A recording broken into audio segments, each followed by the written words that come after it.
নমস্কার, আমি ডাক্তার নারায়ণ রায় বলছি। এর আগের ভিডিওতে আমি ইনফার্টিলিটির কারণ সম্পর্কে দু একটি কথা বলেছি।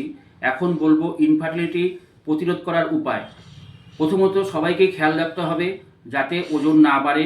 সুষম খাদ্য গ্রহণ করা, পর্যাপ্ত সুষম খাদ্য গ্রহণ করা, পর্যাপ্ত পরিমাণে ক্যালোরি গ্রহণ করা, নিয়মিত জল পান করা এবং এক্সারসাইজ করা, নিয়মিত ব্যায়াম করা, যাতে ওজন না বাড়ে।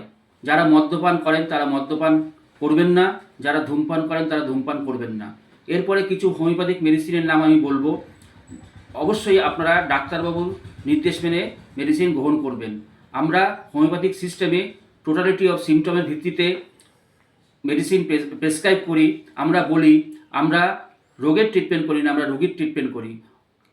সেই হিসাবে আমরা পেশেন্টের টোটালিটি অফ সিমটম নিয়ে যেটা আমরা মেডিসিন সিলেকশন করি, সেই হিসাবে আমি কয়েকটা ওষুধের নাম বলছি, যেমন থুজা, যেমন ক্যালকেরিয়া কার্ড, যেমন ক্যালকেরিয়া ফস, যেমন ফসফরাস, যেমন ন্যাট্রাম মিউর এবং এরকম অনেক মেডিসিন আছে যেগুলো আমরা প্রয়োগ করে আশাতীত সাফল্য পেয়েছি।